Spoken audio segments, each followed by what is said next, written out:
Hello everyone, good afternoon सबैजनालाई स्वागत छ मेरो युट्युब च्यानल इन्जिनियरिङ युनिभर्समा। म हजुरको सहमित्र इन्जिनियर राजीव डङ्गौरा थारू। आज फेरि पनि मैले तपाईहरुको लागि एकदमै इम्पोर्टेन्ट टपिक लिएर आइसकेको छु। आजको टपिक रहनेछ हाम्रो हाइवे कन्स्ट्रक्सनको बारेमा। आज हामी हाइवे कन्स्ट्रक्सनको बारेमा डिटेल रूपमा चाहिँ हामी कुराकानी गर्नेछौँ र हामी चाहिँ यो भिडियोमा चाहिँ कसरी हाइवे कन्स्ट्रक्सन चाहिँ गरिन्छ त्यसको प्रत्येक फेजको बारेमा चाहिँ हामी डिस्क्राइब गर्नेछौँ र जान्नेछौँ है त।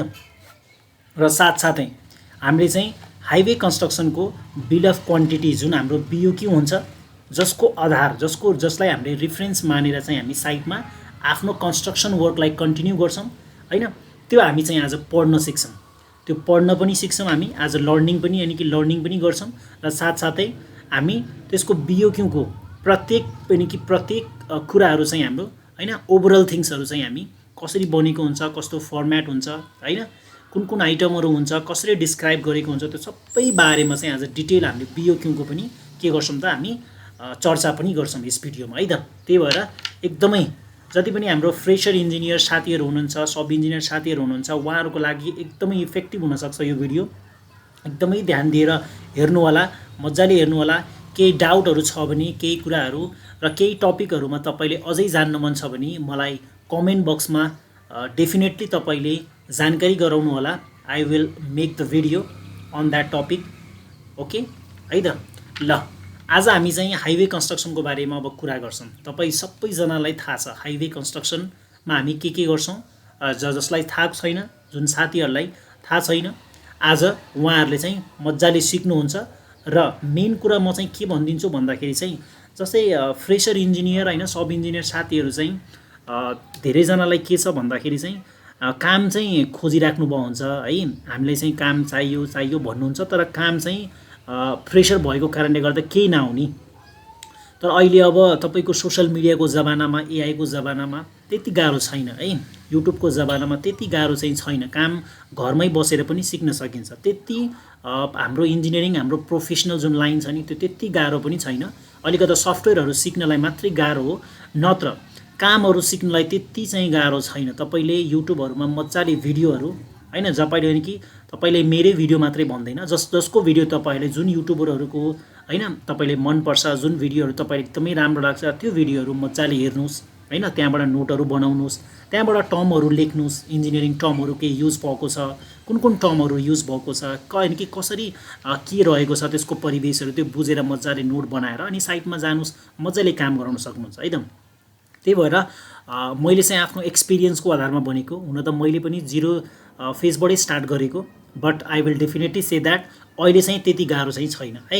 मजाले भिडियोको थ्रुबाट चाहिँ तपाईले नोट बनाउनुस् हैन। त्यसपछि काम पुरै तपाईले साइटमा कसरी ट्याकल गर्ने हो त्यो सबै प्लानिङ गरेर अनि त्यसपछि कन्स्ट्रक्सन जोइन गर्नुस्। तपाईले मजाले के गर्न सक्नुहुन्छ त, काम ह्यान्डलिङ गर्न सक्नुहुन्छ है त। ल अब हेर्नुस्, तपाईले मेरो स्क्रिनमा पनि देखिराख्नु भएको होला। यो स्क्रिन देखेर पनि तपाईलाई थाहा भइसकेको होला कि आजको हाम्रो टपिक भनेको हाइवे कन्स्ट्रक्सनकै बारेमा हुनेछ। हाइवे कन्स्ट्रक्सनको बारेमा गर्दाखेरि चाहिँ हामी बिओक्यू पनि के गर्छौँ भन्दाखेरि बिओक्यूको आधारमा चाहिँ हामी के गर्छौँ त, हाइवे कन्स्ट्रक्सनको फेजेसहरू सिक्छौँ है त। के कामहरू हुन्छ हाइवेमा गर्नुपर्ने, त्यो कामहरू चाहिँ कसरी वर्गीयन, कि कसरी तपाईले एउटा चाहिँ फर्म्याटिङमा चाहिँ राखेको हुन्छ है, फर्म्याटमा राखेको हुन्छ, त्यो फर्म्याट पनि बुझ्छौँ आज। ल अब ढिलो नगरी हामी चाहिँ के गर्छौँ भन्दाखेरि आजको हाम्रो चाहिँ बिओक्यूतिर लाग्छौँ है। ल हेर्नुस् त, मसँग एउटा चाहिँ स्याम्पल छ। यो भनेको मैले चाहिँ आफै बसेर चाहिँ कन्स्ट्रक्सन गराएको हाइवे हो है। यो चाहिँ मैले रोडको काम चाहिँ आफै बसेर गराएको हो है। त्यो रोडको एउटा चाहिँ मसँग बिओक्यू छ है। अब जनरली तपाईले हेर्नुहुन्छ भने तपाईले रोडको जुनसुकै एउटा बिल चाहिँ तपाईले बिओक्यू तपाईले पढ्न जान्नुभयो भने सबै नै कि लगभग सिमिलर तपाईको सबै रोडहरू त्यस्तै नै हुन्छ है। अलिकति आइटमहरू, इन्डिभिजुअल आइटमहरू अनि कि आइटमहरूमा चाहिँ फरक पर्न सक्ला, तर एउटा हाइवे कन्स्ट्रक्सनको बिओक्यू तपाईले मजाले पढ्न जान्नुभयो भने त्यसपछि लगभग सिमिलर नै हुन्छ सबै कुराहरू। अलिकति आइटममा मात्रै फरक पर्न सक्ला है, नत्र तपाईहरुको जुन मेन टाइटलहरू हुन्छ त्यो मेन टाइटलहरूमा खासै फरक पर्दैन है त। ओके, ल आज हामी चाहिँ एउटा रोडको चाहिँ कम्प्लिट चाहिँ हाम्रो बिओक्यू पढ्न सिक्छौँ। किनभने हामीले साइटमा गइसकेपछि के को आधारमा काम गराउने भन्दाखेरि चाहिँ केलाई रेफरेन्स मानेर काम गराउँछौँ त, यही बिओक्यूलाई रेफरेन्स मानेर चाहिँ के गर्छौँ भन्दाखेरि हामी साइटमा काम गराउँछौँ। कति क्वान्टिटी हामीलाई अनि कि कति क्वान्टिटी हामीलाई एउटा अफिसले प्रोभाइड गरेको छ, कुन काम हो हैन, त्यो सबै भनेको बिओक्यूमै दिएको हुन्छ है त। अब डिटेल इस्टिमेट भनेको छुट्टै चिज हो, तपाईँले थाहा होला, तपाईँ इन्जिनियर सब इन्जिनियर भइसकेपछि त्यति त थाहा हुन्छ सबैलाई। इस्टिमेट भनेको चिज छुट्टै हुन्छ, बिओक्यू भनेको छुट्टै हुन्छ। बिओक्यू भनेको बिल अफ क्वान्टिटी हो। यो बिल अफ क्वान्टिटीमा हामीसँग के हुन्छ भन्दाखेरि हेर्नुहोस्, पहिला सबभन्दा पहिले माथिबाटै पढ्दै आउँ। मसँग एउटा फर्म्याट छ बिओक्यूको। यो कसको बिओक्यू भन्दाखेरि हेर्नुहोस् त, रोड डिभिजन नुवाकोटको है, रोड डिभिजन नुवाकोटको, यो भनेको रोड विभाग नुवाकोटको चाहिँ बिओक्यू हो है। यो भनेको हाम्रो हेर्नुहोस् त नेम अफ प्रोजेक्ट पनि राखेको छ, road improvement works of Tin Piple Kumari Phantpauwa Belkot Gadhi 3 road Nuwakot भनेको छ। भनेपछि यो भनेको रोडकै के रहेछ त, पिच रोडकै काम रहेछ है। यो भनेको हाम्रो डिबिएसटी रोड हो है, डिबिएसटी रोड। हेर्नुहोस् एउटा बिओक्यूमा के हुन्छ भन्दाखेरि म तपाईँले यसरी अन्डरलाइन हेर्नुहोस् त, मैले डार्क गरिदिएको छु। हेर्नुहोस् त एउटा बिओक्यूमा चाहिँ यति फर्म्याट हुन्छ, यस्तो फर्म्याट हुन्छ बिओक्यूको है। सबभन्दा पहिले हुन्छ तपाईँको बिओक्यूमा सिरियल नम्बर, त्यसपछि डिस्क्रिप्सन अफ वर्क, त्यसपछि तपाईँको के हुन्छ भन्दाखेरि युनिट हुन्छ, के हुन्छ युनिट, एन्ड त्यसपछि तपाईँको यो बिओक्यूमा के हुन्छ भन्दाखेरि यो बिओक्यूमा चाहिँ एउटा क्वान्टिटी हुन्छ, एउटा रेट हुन्छ र एउटा एमाउन्ट हुन्छ। बुझ्नुभयो नि, क्वान्टिटी रेट र एमाउन्ट। क्वान्टिटी भनेको परिमाण, तपाईँले थाहा पाउनुहुन्छ, कामको परिमाण कति हो त, त्यो काम कति गर्नुपर्ने हो त्यो क्वान्टिटी, त्यसको रेट प्रति यानि कि प्रति युनिट चाहिँ त्यसको रेट कति हो र यो भनेको टोटल अमाउन्ट, यति चाहिँ बिओक्यूमा हुन्छ। ल अब चाहिँ हामी यसकै आधारमा चाहिँ के गर्छौँ भन्दाखेरि हाइवे कन्स्ट्रक्सन गराउँछौँ। किनभने योभन्दा बाहिर हामी गएर काम गर्न मिल्दैन, किनभने तपाईँको जुन जुन आइटम यहाँ लेखेको छ त्यही काम हामीले गर्नुपर्छ। त्योभन्दा बाहिरको काम गऱ्यो भने हामीले चाहिँ त्यसको बिल पेमेन्ट पाउँदैनौँ, भनेपछि त्यो भनेको त हामीलाई लस भयो। त्यही भएर कुन कुन काम हामीलाई दिएको छ त्यो कामहरू मजाले पहिला पढ्ने। साइटमा जानुभन्दा जुनसुकै साइटमा, चाहे त्यो बिल्डिङ साइट होस्, चाहे त्यो हाइवे कन्स्ट्रक्सनको साइट होस्, जुनसुकै साइटमा जानुभन्दा अगाडि एउटा साइट इन्जिनियरले पढ्नुपर्ने भनेको त्यसले के पढ्नुपर्छ भन्दाखेरि डिटेल इस्टिमेटहरू पढ्नुपर्छ, बिओक्यू पढ्नुपर्छ है। बिओक्यू त पढ्नै पर्छ। बिओक्यू प्रत्येक यो भित्र, यो जस्तै तपाईँको मेन हेडलाइन भयो, यो मेन हेडलाइनभित्र के काम दिएको छ त्यो प्रत्येक काम तपाईँले थाहा हुनुपर्छ। अनि त्यसपछि तपाईँले एउटा कन्फिडेन्टको यानि कि कन्फिडेन्टको हिसाबले तपाईँले काम गराउन सक्नुहुन्छ है त। ल आज हामी त्यही सिक्छौँ है। एउटा तपाईँले बिओक्यू पढ्न जान्नुभयो भने त्यसपछि लगभग सबै सिमिलर मैले भनिसकेँ, ढुक्क बस्नुहोस् है। किनभने म अलरेडी एज एक्सपिरियन्स काम गरेर आइसकेको हो, मैले पनि होइन एउटा हाइवे कन्स्ट्रक्सनको काम गराइसकेपछि त्यसपछि मैले ओभरअली सबै बिओक्यूहरू त सबै लगभग सिमिलर। किनभने हाइवे कन्स्ट्रक्सन चाहे त्यो 3 किलोमिटरको बाटो होस्, चाहे त्यो 10 किलोमिटरको बाटो होस्, आखिर त हाइवे कन्स्ट्रक्सन भनेको त्यही त हो नि होइन। सब्बेस हाल्ने, बेस हाल्ने, अनि पिच अनि कि त्यसपछि कालो पत्रे गर्ने, फेज त त्यही नै हुन्छ। फरक पर्ने भनेको स्ट्रक्चरमा फरक पर्न सक्ला, स्ट्रक्चर कहीँ बढी होला कहीँ कम होला, मटेरियल पनि कि तपाईँको क्वान्टिटीमा फरक पर्न सक्ला, तर लगभग तपाईँको हाइवे कन्स्ट्रक्सनको फेज त सिमिलर नै हुन्छ। भनेपछि बिओक्यूमा आउने त्यही नै हो। त्यही भएर मैले भन्न खोजेको तपाईँले एउटा चाहिँ ध्यान दिएर चाहिँ जान्नु पर्यो बिओक्यू पढ्न, त्यसपछि लगभग त्यही नै हुन्छ है। ल सबभन्दा फर्स्टमा हेर्नुहोस्, यो भनेको नम्बर 1मा मेन हेडलाइन राखेको छ। हेर्नुहोस् त जनरल वर्क्स 1 नम्बरमा, 2 नम्बरमा के राखेको छ तपाईँको हेर्नुहोस् त, तपाईँको स्ट्रक्चरल वर्क्स राखेको छ। त्यसपछि तपाईँले अझै स्क्रोल गर्दै जाँदाखेरि हेर्नुहोस् त 3 नम्बरमा तपाईँले के राखेको छ अरे, पेभमेन्ट वर्क्स राखेको छ। त्यसपछि नम्बर 4मा के राखेको छ, ट्राफिक सेफ्टी वर्क्सहरू राखेको छ। र यति गरिसकेपछि हाम्रो हाइवे कन्स्ट्रक्सनको कामै सकिन्छ है त। यसमा 4वटा तपाईँको के गरेको छ त, मेन हेड टाइटलमा राखेको छ है। 4वटा मेन टाइटलमा राखेको छ। यो 4वटा मेन टाइटलभित्र पनि कामहरू चाहिँ यानि कि हेर्नुहोस् त मजाले डिस्क्रिप्सन गरेको छ। त्यही भएर यो डिस्क्रिप्सन अफ वर्क्स भनेर राखेको छ यो कलम है त। ल अब सबभन्दा फर्स्टमा हामी 1 नम्बरमा जाउँ, जनरल वर्क्स। जनरल वर्क्समा के कामहरू राखेको हुन्छ त भनेपछि हेर्नुहोस्, जनरल वर्क्समा यहाँ जे काम राखेको छ नि हाइवे कन्स्ट्रक्सनको, तपाईँको जुनसुकै डिभिजनको होस् है, काठमाडौँ रोड विभागको होस्, चाहे त्यो नुवाकोटको होस्, चाहे त्यो धनगढीको होस्, चाहे त्यो महेन्द्रनगरको होस्, जुनसुकै चाहे त्यो इलाम डिभिजन नै होस्, तपाईँको जनरल वर्क्समा राख्नुपर्ने लगभग पोइन्ट कि कामहरू भनेको यस्तै नै हुन्छ। बुझ्नुभयो नि, त्यो फरक हुँदैन के है। त्यही भएर एउटा बिओक्यू ध्यान दिएर पढ्न जान्नु पर्यो होइन, कस्तो क्वान्टिटी हुन्छ, कस्तो काम कहाँ राखेको हुन्छ त्यो जान्नुपर्छ है।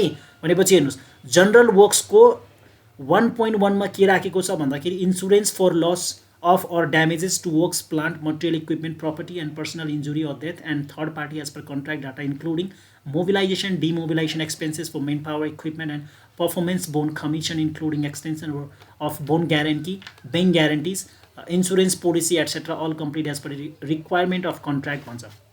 हेर्नुहोस् है 1.1 मा के भनेको छ भन्दाखेरि insurance for loss or damages to works हैन, कामको के गर्नुपर्ने छ रे तपाईले इन्सुरेन्स गर्नुपर्ने छ।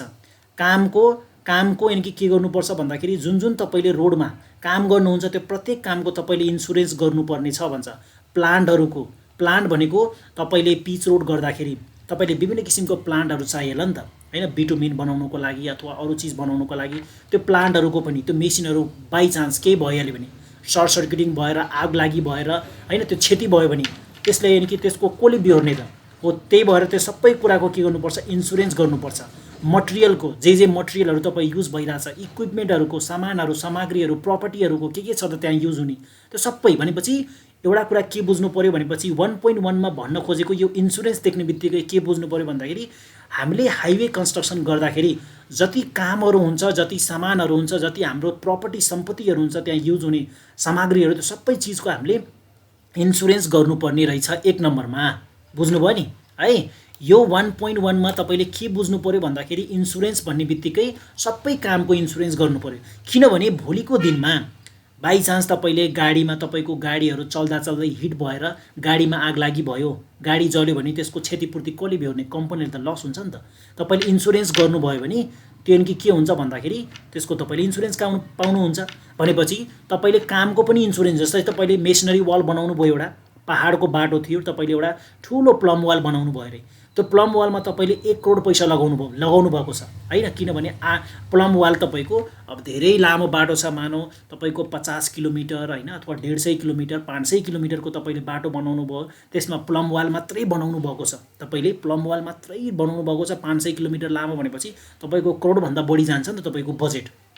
त्यत्रो वाल मानौ पहिरो गएर तपाईको 2-250 मिटर लामो वाल भत्कियो भने तपाईको खेर गयो भनेपछि तपाईले त वाल फेरि बनाउनु पर्छ, त्यहाँ वाल नबनाएको त तपाईले छुट्टी हुँदैन फेरि त्यहाँ। त्यही भएर अब त्यति क्षतिपूर्ति भइसकेपछि त तपाईले जुन डिभिजन हुन्छ, मानौ यो नुवाकोट डिभिजन हो, त्यसले त फेरि पैसा दिन सक्दैन है, त्यसको काम त हैन। त्यही भएर यो भनेको तपाईको इन्सुरेन्स कम्पनीले बिहोर्नु पर्छ है। इन्सुरेन्स कम्पनीले तपाईले क्षतिपूर्ति दिन्छ, त्यो पैसा के गर्छ त भुक्तानी गर्छ है। कति क्षति भएको छ त्यसको लगभग 23% जति पैसा के गर्छ त उले भुक्तानी गर्छ र त्यही अनुसारले तपाईले त्यो पैसाबाट हैन के गर्नुहुन्छ त फेरि रिकन्स्ट्रक्सन गर्नुहुन्छ। हो त्यही इन्सुरेन्स भनेको छ। भनेपछि तपाईले आफ्नो कन्ट्र्याक्टरलाई नयाँ ठेकेदार छ भने तपाईले आफ्नो कन्ट्र्याक्टरलाई बुझाउनु पर्छ, बिलमा यस्तो काम भनेको छ, यो काम हामीले गर्नुपर्छ भनेर तपाईको साइट इन्जिनियरको रेस्पोन्सिबिलिटी हो। ल 1.2 मा जाउँ। अब यो बुझ्नु भयो है इन्सुरेन्स। 1.2 मा relocation of service and minor infrastructure as per specification and as instructed by the engineer all complete भनेको छ। अब हेर्नुस् दुई अनि कि 1.2 मा के भन्छ भन्दाखेरि relocation of service and minor infrastructure भनेको मतलब तपाईले रोडको काम गर्दाखेरि रोडमा विभिन्न किसिमको स्ट्रक्चरहरु होला, त्यहाँ एक्जिस्टिङ स्ट्रक्चरहरु होला जुन तपाईले सार्नु पर्ने होला, जस्तै इलेक्ट्रिक पोलहरु हुन्छ कि हुँदैन हैन। प्राय जसो त हामीले रोड कन्स्ट्रक्सन गर्दाखेरि आउने भनेकै इलेक्ट्रिक पोलहरु हो कि रिलोकेसन कि तपाईको रोडमा आउनेहरु के नै हो र हैन, त्यो तपाईको खम्बाहरु आउँछ, इलेक्ट्रिक पोलहरु आउँछ, त्यो सार्नु पर्ने होला। किनभने सारेन भने त हाम्रो रोड नै राम्रो हुँदैन नि त। मानौ 4 मिटरमै राखिदिएको छ रे, 5 मिटरमै राखिदिएको छ, हामीले 10 मिटर बाटो बनाउनु छ भने त्यो इलेक्ट्रिक पोल त बीचमा आउँछ नि त फेरि। त्यसो भनेपछि त्यस्तोलाई त सार्नु पर्यो हामीले। त हो त्यो सार्ने कामहरु जति हामीले सार्नु पर्ने कामहरु हुन्छ नि त्यो भनेको रिलोकेसनमा आउँछ के हो। यसले भनेको छ यो 1.2 ले भन्छ तपाईले हैन कुनै चीज अनि कि कुनै तपाईको रोडमा एक्जिस्टिङ इन्फ्रास्ट्रक्चरहरु छ भने त्यसलाई सार्ने काम गर्नुस् है भनेको छ। यो भनेपछि बुझ्नु पर्यो है, सार्ने काम पनि तपाईले दिएको छ बीओक्यू मा, यो जनरल वर्क्स भित्र 1. अब यो सक्यो है, यति नै हो रिलोकेसन भनेको, त्यति बुझ्नु पर्यो। रिलोकेसन भन्ने बित्तिकै बुझ्नु पर्यो सार्नु पर्ने काम है। रोडमा भएका एक्जिस्टिङ जति पनि स्ट्रक्चरहरु त्यहाँ हुन्छ त्यो सार्नु पर्यो, पहिला क्लियर गर्नु पर्यो नि त। हामीले चौडाई त क्लियर गराउनु पर्यो नि त। त्यो चौडाइमा त्यो चाहिँ कि हामीले 10 मिटरको बाटोमा हामीलाई के आइराछ, रुखहरु आइराछ भने रुख काट्नु पर्यो हैन, पोलहरु आइछ भने पोल सार्नु पर्यो कि परेन हो, त्यो भन्छ। अनि 1.3 मा हेर्नुस् त 1.3 मा अब के आयो भन्दाखेरि operation and maintenance of temporary diversion.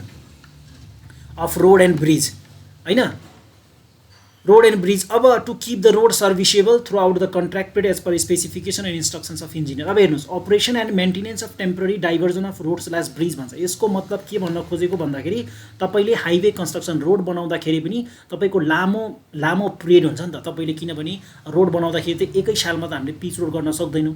एक सालमा हामी हैन माटोको काम गरौँला, स्ट्रक्चरको काम गरौँला, अर्को सालमा सब बेस गरौँला, त्यसपछि बेस गरौँला, अनि बल्ल पिच गरौँला भनेपछि अलिक टाइम लाग्छ, 2-3 वर्षै लाग्छ हैन। त्यही भएर त्यत्रो लामो यानि कि त्यत्रो लामो समयसम्म हामी काम गर्दै जाँदाखेरि बाटोहरू अवरुद्ध हुन्छ, गाडीहरू मान्छेहरूलाई शास्ति हुन्छ हिँड्नलाई। भनेपछि हामीले के गर्नुपर्छ भन्दाखेरि टेम्पोररीको लागि मान्छेहरूलाई आवत जावत गर्नलाई सजिलो होस्। जस्तै हामीले बाटो बनाउँदाखेरि त्यहाँ कतै पुल आउला, ठुल्ठुलो ब्रिज बनाउनु पर्ने होला। त्यो ब्रिज बनाउँदाखेरि बाटो खनेको त धेरै लामो समयसम्म जान्छ नि त पुल बनाउन। भनेपछि त्यसको लागि हामीले टेम्पोररी डाइभर्जन बाटो भनेको अर्को बाटो हामीले बनाउनुपर्छ।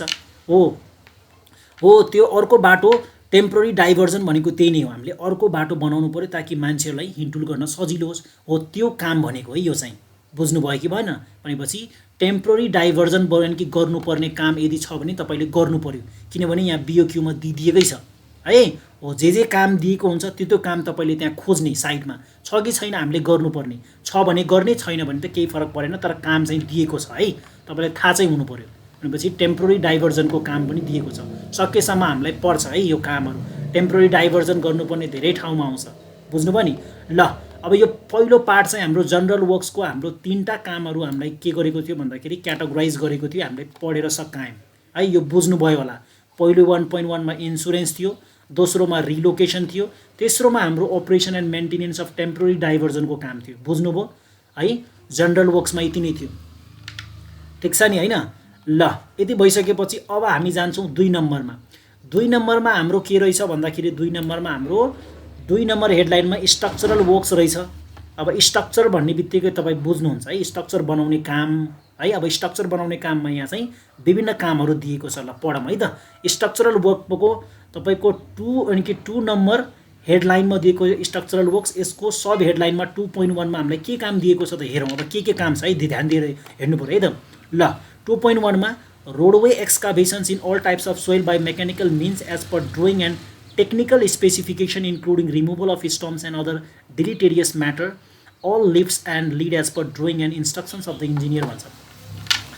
भन्न खोजेको के रहेछ भन्दाखेरि हेर्नुहोस् त, यो 2.1 मा चाहिँ roadway excavations in all types of soil by mechanical मिन्समा के भन्छ भन्दाखेरि तपाईँले जस्तै हाइवे कन्स्ट्रक्सन गर्दाखेरि अब तपाईँले गाउँतिरको अथवा जुनसुकै बाटो, जुन बाटो पिच रोड बनेको छैन त्यो बाटो तपाईँले बनाउँदाखेरि त्यो बाटो पक्कै पनि त्यसको चौडाइ पुगेको हुँदैन है।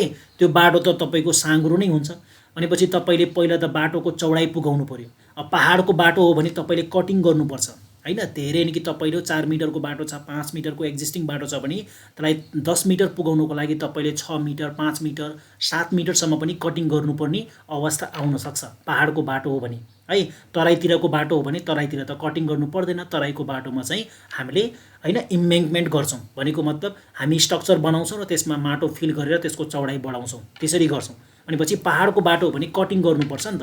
अनि तपाईँको एकदमै उकालो र ओह्रालो पनि हुन्छ पहाडको बाटो, त्यसलाई कटिङ गर्नुपर्ने होला। बाटो पनि कटिङ गर्नु पर्ला। पहाड मात्रै कटिङ होइन कि तपाईँको बाटो जुन अन्डुलेसन हुन्छ तलमाथि त्यसलाई पनि ग्रेड मिलाउनु पर्छ नि त। भनेपछि जेसीबीले त्यसलाई काटेर जहाँ तपाईँको डाउन एलिभेसन छ त्यहाँ हामीले फिल गर्नु पर्ला, जहाँ एकदमै हाई एलिभेसन छ त्यसलाई हामीले कटिङ गर्नुपर्ने होला।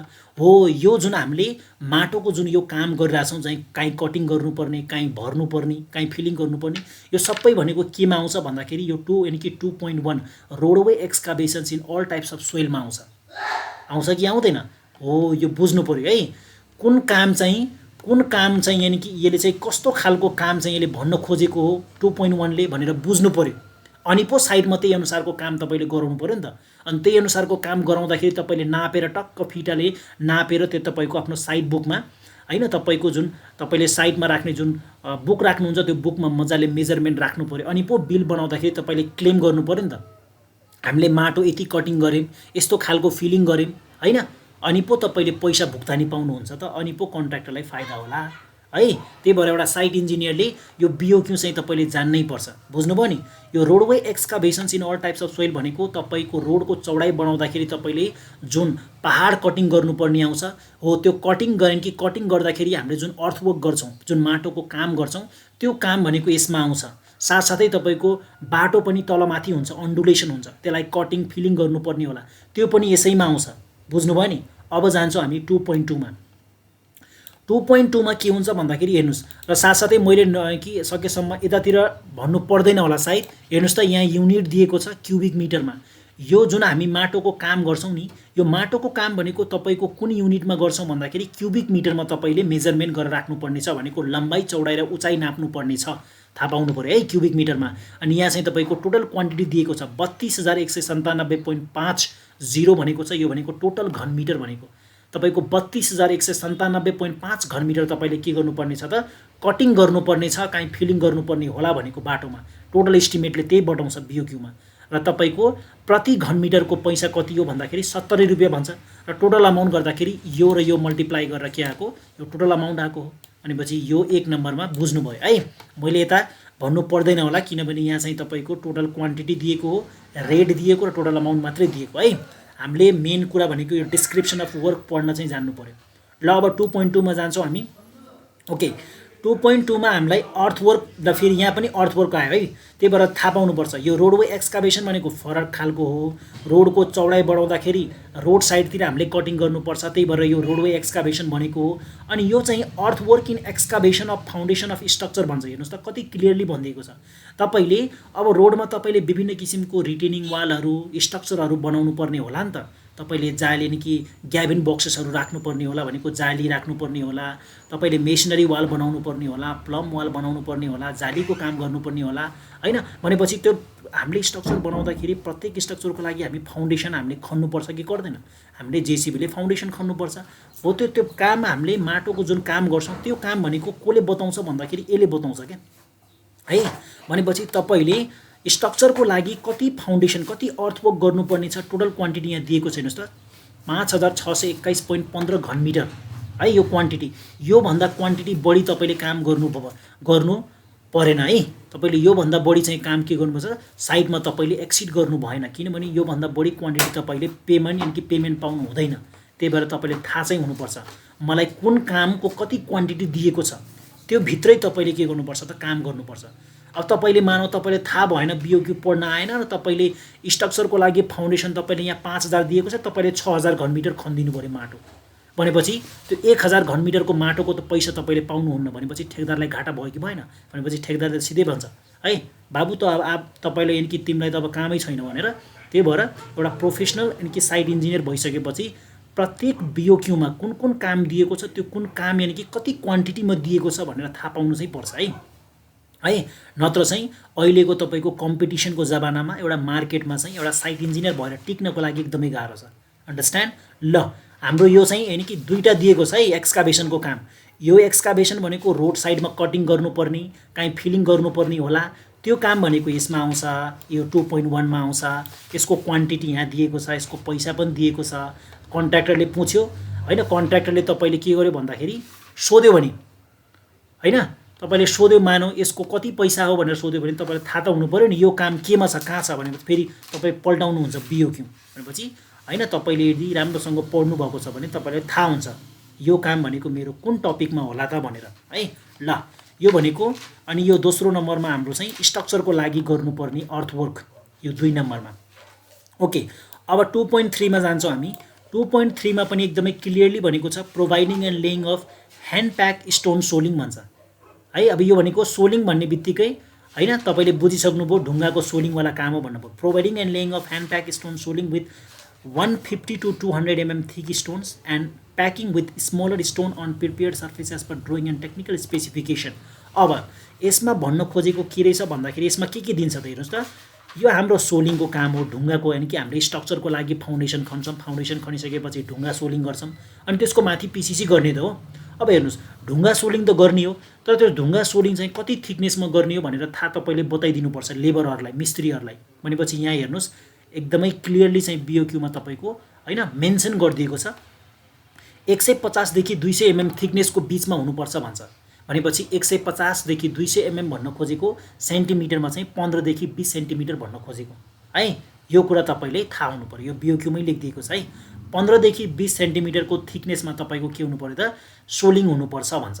तपाईँले 15 गरे पनि हुन्छ, 20 गरे पनि हुन्छ, 20 को गरे पनि हुन्छ केही फरक परेन 15 देखि 20 को बीचमा जति गरे पनि हुन्छ जनरली हामी 15 सेन्टी पनि गर्छौं 20 सेन्टी पनि सोलिङ गर्छौं ओके ल अब हामी जान्छौं जसको यहाँ युनिट पनि दिएको छ सोलिङ हामी क्युबिक मिटरमा गर्छौं यसको क्वान्टिटी टोटल 730 घन मिटर 0.91 दिएको छ यानी कि 1 घन मिटर सोलिङको पैसा कति रे 2500 हामीलाई भुक्तानी दिन्छ 1 घन मिटरको सोलिङ गरेको यहाँ दिएको छ तपाईले आफ्नो कन्ट्र्याक्टरलाई भन्न सक्नुहुन्छ उले सोध्छ है तपाईले 1 घन मिटर सोलिङको यानी कि पैसा कति दिएको छ बाबु भनेपछि यही हुन्छ खास तपाईले के हुन्छ भन्दाखेरि यो जुन रेट दिएको छ नि यो रेट भनेको हामीले आफैले कन्ट्र्याक्टरले कोड गरेको रेट हो है त्यही भएर लगभग कन्ट्र्याक्टरलाई थाहा नै हुन्छ किनभने उले आफै कोड गरेको रेट हो यो ल अब दोस्रो भनेको हामीलाई 2.4 मा दिएको छ हेर्नुस् सोलिङ पछि आउने भनेको पीसीसी हो भनेपछि हेर्नुस् त लेखेको छ यहाँ providing and laying of plain slash reinforcement यानी कि reinforce cement concrete in foundation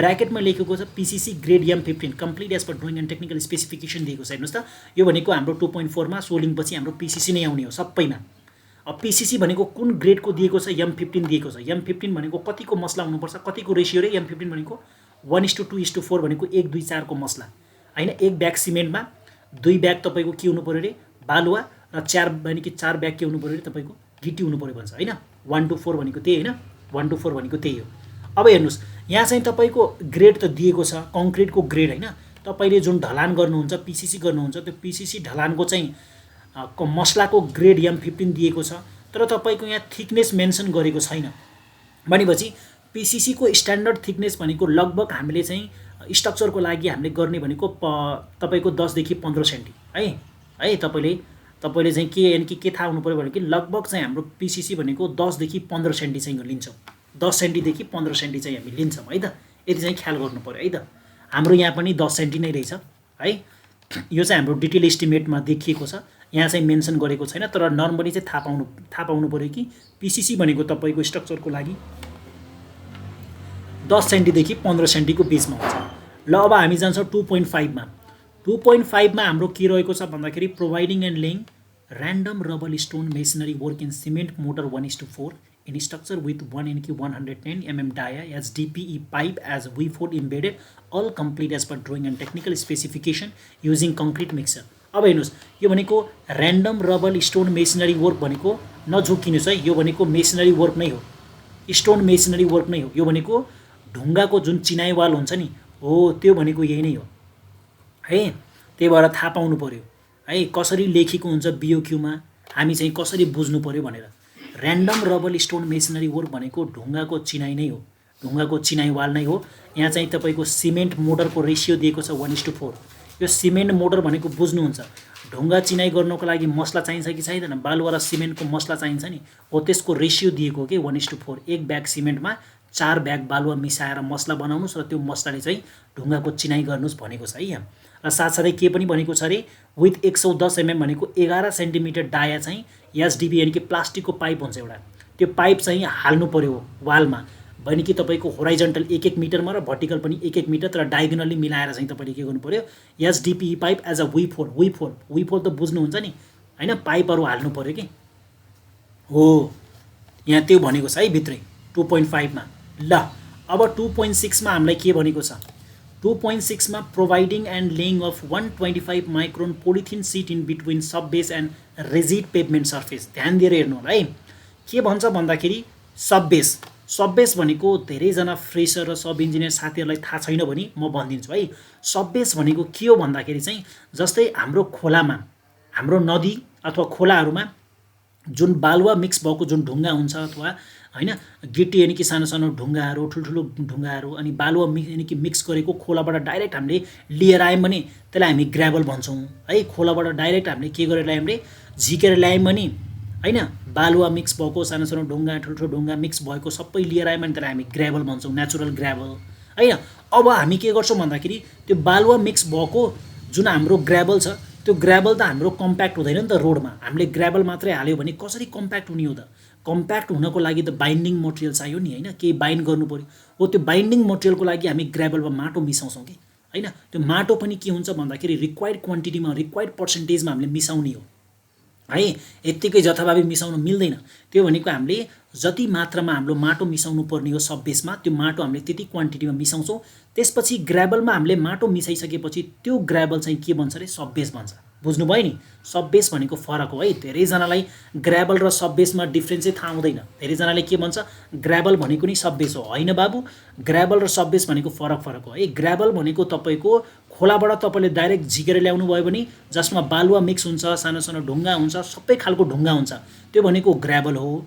sub base भनेको माटो मिसाइसकेपछि बल्ल त्यो सब बेस बन्छ, जुन चाहिँ हाम्रो रोडमा हाल्नको लागि होइन, लेयर यानि कि लेइङ गर्नको लागि रेडी हुन्छ, त्यसलाई हामी सब बेस भन्छौँ। हो त्यो सब बेस हामीले बिछाइसक्यो कि हामीले सब बेसको लेयरको काम हामीले रोडमा गरिसकेपछि त्यसपछि हामीले के गर्नुपर्छ त रिजिड पेभमेन्ट। रिजिड भनेको तपाईँले बुझ्नुहुन्छ होइन, रिजिड भनेको कालो पत्रेको भाग के हो। त्यो कालो पत्रे र सब बेसको बिचको यानि कि बिचको जुन यानि कि बिचमा हामीले के हाल्नुपर्छ भन्छ अरे यसले पोलिथिन सिट हाल्नुपर्छ। माइक्रोन 125 माइक्रोन पोलिथिन सिट भन्छ है। यस्तो बजारमा मार्केटमा पाउँछ है। मार्केटमा एउटा पातो खाले के हुन्छ त पोलिथिन सिट हुन्छ के, त्यो भनेको सब बेस र रिजिड पेभमेन्टको बिचमा हामीले हाल्नुपर्छ। किन हाल्छन् भन्दाखेरि यसको रिजन पनि म भनिदिन्छु है। यो किन हाल्छ तपाईँले कसैले सोध्यो भने तपाईँले के भन्नुपर्छ भन्दाखेरि हामीले चाहिँ किन हाल्छौँ भन्दाखेरि जुन तलको यानि कि तलको जुन मोइस्चर हुन्छ त्यो मोइस्चर प्रिभेन्सनको लागि रोकथाम गर्नको लागि। किनभने हाम्रो सब बेसमा माटो मिक्स हुन्छ होइन, माटो मिक्स हुन्छ। माटो मिक्स यानि कि गरिसकेपछि हामीले पानी हालेर त्यसलाई के गर्ने हो त, त्यसलाई चाहिँ हामीले रोलरले मजाले रोलिङ गर्ने हो होइन, त्यसलाई फिनिसिङ दिने हो। त्यसपछि त्यसमा यानि कि पानी मिसाएर हामीले रोलिङ गरिसकेपछि होइन केही हदसम्म त्यसमा मोइस्चर हुन्छ होइन। मोइस्चर भनेको पानी नै हो। यदि पानी तपाईँको कालो पत्रेमा छिर्यो भने होइन, छिर्यो भने के हुन्छ त कालो पत्रे चाँडैभन्दा चाँडै खत्तम भइहाल्छ, ड्यामेजेस हुन्छ। हो त्यो मोइस्चर चाहिँ ट्रान्सफर नहोस् होइन, रिजिड पेभमेन्टमा ट्रान्सफर नहोस् भन्नको लागि हामी चाहिँ के गर्छौँ त पोलिथिन सिट बिछाउँछौँ कि बिचमा। हो त्यो पोलिथिन सिटले के गरिदिन्छ त मोइस्चरलाई के गरिदिन्छ माथि जान दिँदैन, ट्रान्सफर हुन दिँदैन कि। हो त्यही भएर यहाँ के गरेको छ त सब बेस र रिजिड पेभमेन्ट यानि कि सर्फेसको बिचमा के हाल्नुहोस् त 125 माइक्रोन पोलिथिन सिट बिछाउनुहोस् भन्छ के है, लेइङ गर्नुहोस् भन्छ। बुझ्नुभयो नि है। ल अब हामी जान्छौँ 2.7मा। ओके 2.7मा हाम्रो के रहेको छ भन्दाखेरि providing and assembling in position false work and formwork for the constructions of RCC superstructures and removing after completion including design and drawings as per specification for RCC culvert using steel भन्छ। अब हेर्नुहोस् यसमा चाहिँ हाम्रो falls work र फर्मवर्क भन्ने बित्तिकै एउटा प्रोफेसनल इन्जिनियर साथीहरू सब इन्जिनियर साथीहरू बुझिहाल्नुपर्छ कि यो सटरिङको काम दिएको हामीलाई। सटरिङको हामीले कल्भर्टहरू बनाउँदाखेरि, हामीले वालहरू बनाउँदाखेरि, वालको पिसिसी गर्दाखेरि हामीले सटरिङ गर्नुपर्छ। हामीले प्लम वाल बनाउँदाखेरि सटरिङ चाहिन्छ। बिना सटरिङको हामीले कसरी ढलान गर्ने हो त्यो फर्मवर्क, त्यो फल्स वर्क, त्यो सटरिङको काम भनेको 2.7मा दिएको छ। हो यसमा दिएको हो भनेपछि तपाईँले सोध्यो, तपाईँले खोज्नु पर्यो सटरिङको क्वान्टिटी कहाँ छ भनेपछि यसरी यानि कि यसरी पत्ता लगाउने हो फल्स वर्क र फर्मवर्क भनेर। बुझ्नुभयो नि। ओके ल यहाँ हाम्रो सटरिङको काम भनेको स्क्वायर मिटर युनिटमा दिएको छ, क्वान्टिटी यहाँ दिएको छ। ल पढ्नु होला है त। ल 2.8मा जान्छौँ हामी। अब 2.8मा तपाईँले हेर्न सक्नुहुन्छ के दिएको छ providing and laying fitting and placing uncoated mild steel slash HYSD reinforcement complete in foundation as per drawing and technical specification. अब हेर्नु माइल्ड स्टिल भन्ने बित्तिकै अथवा HYSD रेन्फोर्समेन्ट भन्ने बित्तिकै यो भनेको डन्डीको काम भनेको, डन्डीको काम दिएको। तपाईँले कल्भर्ट बनाउँदाखेरि ब्रिज बनाउँदाखेरि डन्डी युज हुन्छ कि हुँदैन।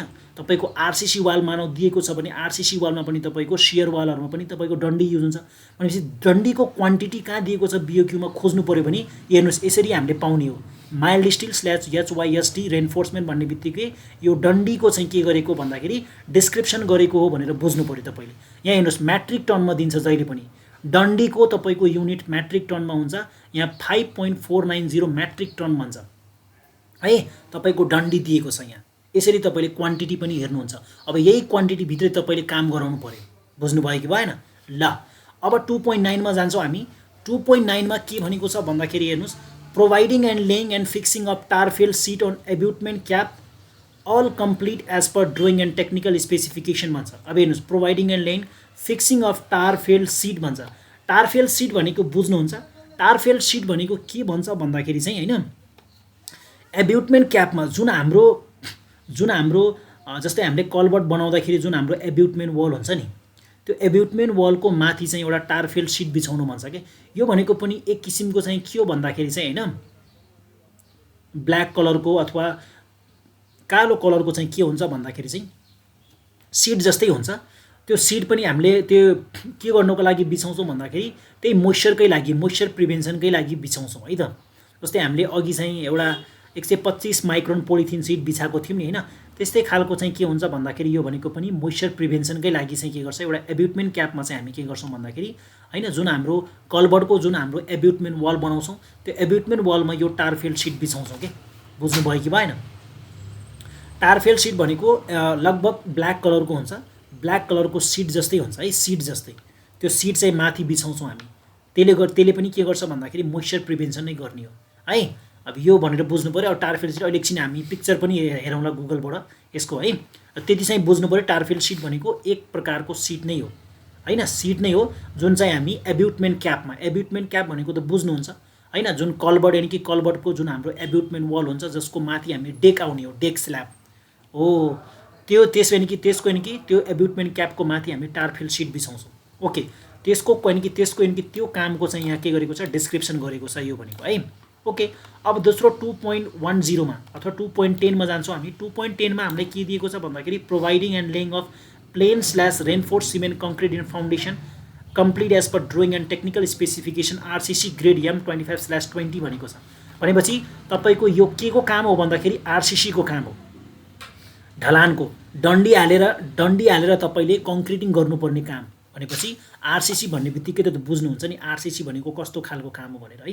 त्यो आरसिसी को ग्रेड पनि दिएको छ, M25 दिएको छ। बुझ्नुभयो कि M25 को रेसियोमा तपाईँले के गर्नु पर्यो त, ढलानको काम गर्नु पर्यो। जस्तै कलबर्डमा ढलान गर्नु पर्यो भने M25 को गर्नु पर्यो, किनभने कलबर्डमा डन्डी आउने बित्तिकै डन्डीमा हामीले हाल्ने के हुन्छ भन्दाखेरि डन्डीमा हामीले जस्तै जुनसुकै ठाउँमा डन्डी हालिसकेपछि होइन त्यसमा जुन कङ्क्रिटिङ गर्छौँ त्यो भनेको मिनिमम 20 भयो कि 20 भन्दा माथि हुन्छ कि ग्रेड है। कङ्क्रिटको चाहिँ मिनिमम 20 राख्छ, त्योभन्दा माथि नै हामीले के गर्नुपर्छ त, डिजाइन गर्नुपर्ने हुन्छ। त्यही भएर हाम्रो आरसिसी को ग्रेड M25 दिएको छ। त्यो आरसिसी को क्वान्टिटी हेर्नुहोस् त, यसरी डिस्क्रिप्सन गरेको छ, यसरी बुझ्नुपर्छ है। बियोक्यूमा क्युबिक मिटरमा दिन्छ, टोटल 107.14 घनमिटर दिएको छ यहाँ। र 2.11 मा जान्छौँ हामी। 2.11 मा अब के गरेको छ भन्दाखेरि providing and laying reinforced cement concrete flush jointed pipe for culverts, providing and laying reinforced cement concrete NP3 flush jointed pipe for culverts including fixing with cement mortar 1:2 as per drawing and technical specification 450 mm internal dia भन्छ। अब हेर्नुहोस् यहाँ तपाईँले यो पढ्दै गर्दाखेरि यो फ्लस jointed pipe आउने बित्तिकै तपाईँले के बुझ्नु पर्यो, अथवा यो NP3 फ्लस जोइन्टेड पाइप भन्ने बित्तिकै हिम पाइप भन्छ अथवा होम पाइप भनेर तपाईँले जसरी पढ्नुहुन्छ, हिम पाइप भनेर पढ्नुहुन्छ भने हिम पाइप ठिक छ। भनेपछि यो हिम पाइपको तपाईँको के गरेको रे, काम दिएको भनेर बुझ्नु पर्यो। अब हिम पाइपमा पनि फरक डाया हुन्छ, यहाँ डाया पनि भनिदिएको छ 450 mm इन्टरनल डाया भनेको 45 सेन्टिमिटरको हिम पाइप तपाईँले के गर्नुपर्ने छ होइन, तपाईँले कलबर्ड यानि कि कलबर्ड बनाउनु पर्ने छ भन्छ। कतिवटा यानि कि कति ठाउँमा बनाउनु पर्छ भनेपछि यहाँ रनिङ मिटरमा दिन्छ। तपाईँको यो हिम पाइप चाहिँ केमा दिन्छ भनेपछि जहिले पनि रनिङ मिटरमा दिन्छ। यसको टोटल रनिङ मिटर भनेको 30 रनिङ मिटर दिएको छ। तपाईँले म एउटा कुरा जानकारी गराइदिउँ, जसलाई थाहा छ भने इट्स भेरी गुड, जुन साथीहरूलाई थाहा छैन भने म भनिदिन्छु है त। एउटै हिम पाइपको लेन्थ चाहिँ कति हुन्छ भन्दाखेरि स्ट्यान्डर्ड लेन्थ जुन हाम्रो कम्पनीमा म्यानुफ्याक्चर हुन्छ नि त, कम्पनीमा बनाउँछ हिम पाइप भनेको त हाम्रो मार्केटमा पाउने भनेको हामीले अलरेडी त्यहाँ बनिसकेको हामीले हिम पाइप पाउने हो नि त। भनेपछि जहाँ म्यानुफ्याक्चर हुन्छ त्यो म्यानुफ्याक्चर गर्दाखेरि त्यसको लेन्थ जति पायो त्यति बनाउन मिल्दैन है। हिम पाइपको स्ट्यान्डर्ड लेन्थ हुन्छ, त्यो हिम पाइपको स्ट्यान्डर्ड लेन्थ भनेको 2.5 मिटर हुन्छ। यो याद राख्नुहोस् है, तपाईँले साइटमा काम गर्दाखेरि काम लाग्ला है। त्यही भएर जुनसुकै डायाको पाइप होस्, चाहे त्यो 90 सेन्टिमिटरको पाइप होस् होइन, चाहे त्यो 45 सेन्टिमिटरको पाइप होस्, चाहे त्यो 600 को होस्, चाहे त्यो 900 को होस्, चाहे त्यो 1200 mm को पाइप होस्, त्यो भनेको जति डायाको पाइप भए पनि लेन्थ चाहिँ स्ट्यान्डर्ड लेन्थ भनेको 2.5 मिटरकै हुन्छ। भनेपछि NP3 प्लस जोइन्टेड पाइप तपाईँले आउने बित्तिकै देख्ने बित्तिकै के बुझ्नु पर्यो भनेपछि यो चाहिँ हिम पाइपको काम हो। अब यसमा डाया तपाईँले हेर्नु पर्यो भनेको 450 डायाको पाइप हो, जसको रनिङ मिटरमा तपाईँले क्वान्टिटी दिन्छ। बुझ्नुभयो? अनि हिम पाइप राख्दाखेरि त्यो हिम पाइपलाई यानि कि तपाईँले हिम पाइप राख्दाखेरि हिम पाइपलाई जोइन गर्नुपर्छ नि त। यत्तिकै त हामीले ड्राई यानि कि ड्राई हिम पाइप त हामीले राख्ने होइन, त्यो ड्राई यानि कि हिम पाइप राखेर पनि हामीले हिम पाइपलाई जोइन गर्नुपर्छ। त्यो जोइन गर्दाखेरि हामीले सिमेन्ट मोटरले जोइन गर्नुपर्छ भनेको मसला यानि कि मसलाले के गर्नुपर्छ, तिनीहरूलाई जोइन गर्नुपर्छ। त्यो मसलाको पनि यहाँ रेसियो दिइदिन्छ 1:2 को मसला है त। हो यस्तो यस्तो कुरा थाहा पाउनुपर्छ है, किनभने धेरै कुरा मिस्त्रीहरूलाई थाहा हुँदैन, लेबरहरूलाई थाहा हुँदैन। त्यही भएर तपाईँ एउटा साइट इन्जिनियर भइसकेपछि त्यो ड्राई धेरै जसो ठाउँमा के गर्छ भन्दाखेरि हिम पाइपको मुख मात्रै मिलाएर चुरी मिलाएर यत्तिकै फिक्स गर्न लगाइदिन्छ है।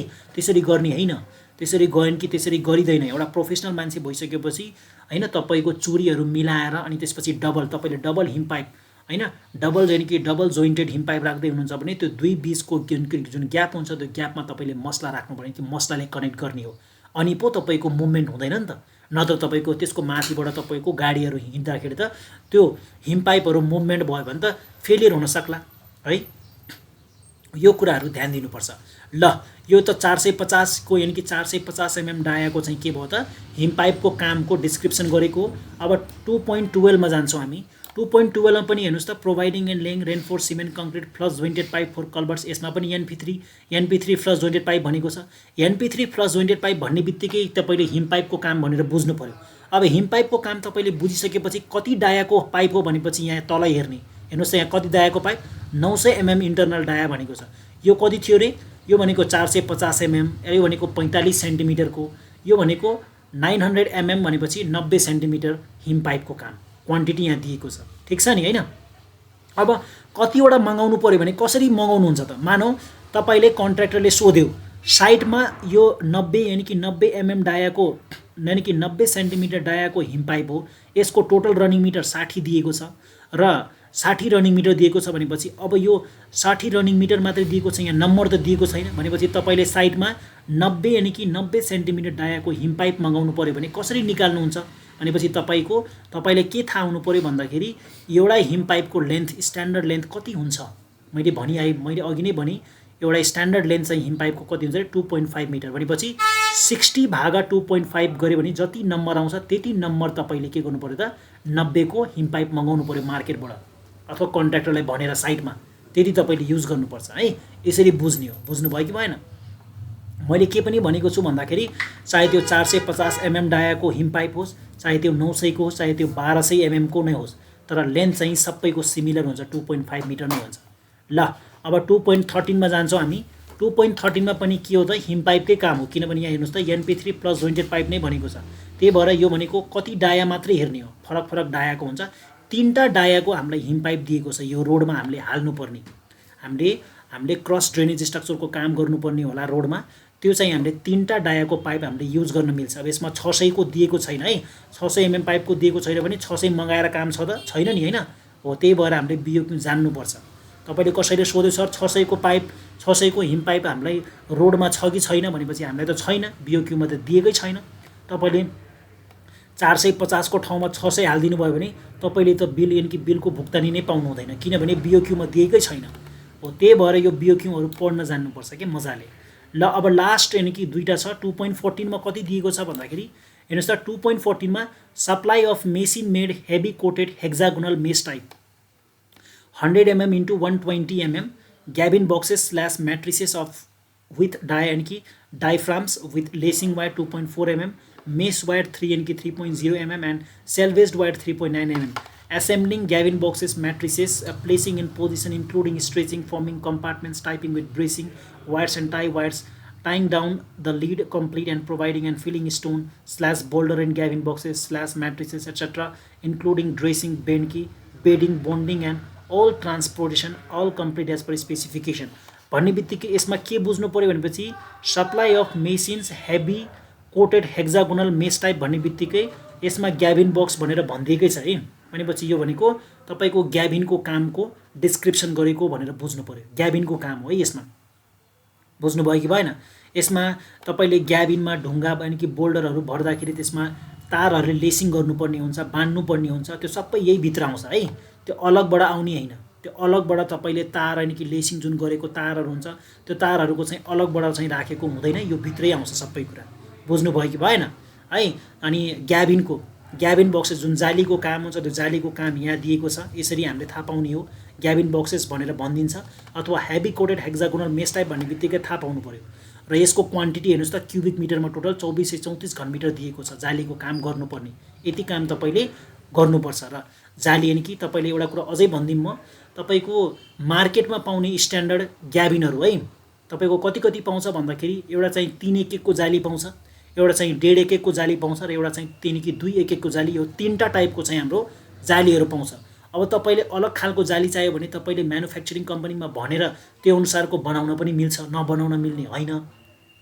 तर नर्मली चाहिँ हाम्रो स्ट्यान्डर्ड जाली पाउने भनेको 2 1 1 को, 3 1 1 को र 1.5 1 1 को जाली मात्रै पाउँछ है मार्केटमा। हो त्यही अनुसारले तपाईले मगाउनु पर्यो। बुझ्नुभयो कि भएन? अब लास्ट 2.15 मा के भनेको छ, स्ट्रक्चरल वर्कको लास्ट हो यो। 2.15 मा providing laying and fixing of geotextile in back of structure as per specification instruction of site engineer. अब हेर्नुस् त यहाँ चाहिँ जियो टेक्सटाइल दिएको छ। जियो टेक्सटाइल भनेको जालीको काम गर्दाखेरि तपाईको सेतो खालको कपडा देख्नु भएको होला बिछाएको, त्यो भनेको माटो, यानी कि माटो बगेर, यानी कि पानी पर्दाखेरि त तपाईको पानी पर्दाखेरि माटोहरू पुरै बगाएर नलगोस् हैन, माटो यानी कि माटोलाई के गरोस् त त्यसले प्रिभेन्सन गरेर राखोस् भन्नको लागि चाहिँ हामी जियो टेक्सटाइल बिछाउँछौँ।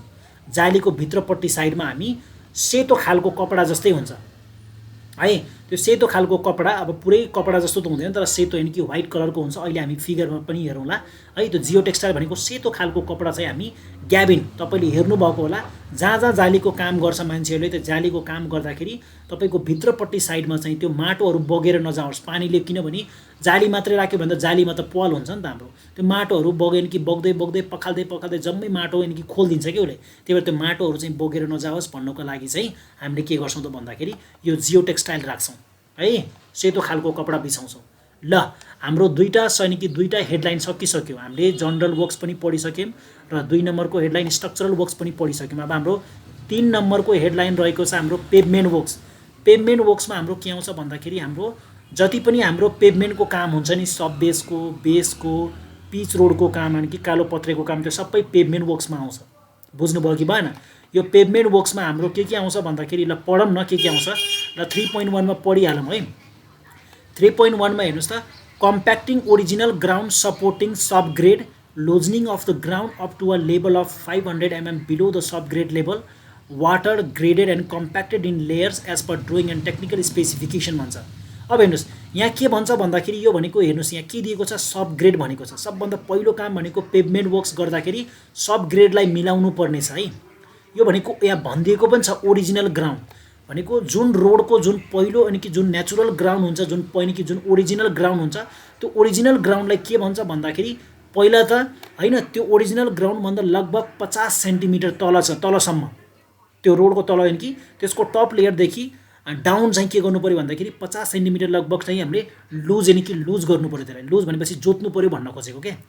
अब किनभने अन्डुलेसन होला, त्यहाँको ओरिजिनल ग्राउन्ड तलमाथि खाल्डा खुल्डी सबै होला नि त, त्यसलाई मिलाउनको लागि पहिला त्यसलाई जोत्नुपर्छ भन्छ। लगभग 50 सेन्टिमिटर डाउन जति खैन कि त्यसलाई लुज गर्नु पर्यो, अनि बल्ल त्यसलाई मिलाएर ग्रेड मिलाएर त्यसलाई के गर्नु पर्यो भन्दाखेरि हेर्नुस् त वाटर पानी हालेर मजाले ग्रेडिङ गरेर मजाले कम्प्याक्टेड गर्नु पर्यो भन्छ सब ग्रेड लेभल। बुझ्नुभयो कि भएन? सब ग्रेड लेभल भनेको ओरिजिनल ग्राउन्ड लेभल के। हामीले त्यहाँ सोनी कि सुरुको बाटो हामीले यानी कि सुरुको बाटो बनाउन जाँदाखेरि जस्तो त्यहाँ मानि कि जहाँ बाटोको परिन कि बाटोको जुन जमिन हुन्छ, जुन लेयर हुन्छ, त्यसलाई ओरिजिनल ग्राउन्ड लेभल भन्छ के। त्यो हो, त्यसलाई चाहिँ हामी जोतेर मिलाउनु पर्छ भन्छ के। यसले बराबर गर्नु पर्यो नि त्यसलाई, अनि पो हामीले सब बेस हाल्छौँ। नत्र त त्यो खाल्डा खुल्डी भएको ठाउँमा त हाम्रो एकदमै बढी सब बेस गइदेला त्यो खाल्डो भएको ठाउँमा त। हो त पहिले त त्यसलाई लेभल गर्नु पर्यो त्यसलाई। हो त त्यो काम भनेको यहाँ नम्बर 1 मा भन्छ है। यो बुझ्नु पर्यो, एउटा प्रोफेसनल तरिकाले काम गराउने तरिका भनेको यो हो। कम्प्याक्टिङ ओरिजिनल ग्राउन्ड भन्छ, सपोर्टिङ सब ग्रेड भन्छ है। अब हेर्नुस् 3.1 मा हामीले पढ्यौँ सब ग्रेडको काम, सब ग्रेडलाई कसरी मिलाउने के गर्ने भनेर। अब 3.2 मा जान्छौँ हामी।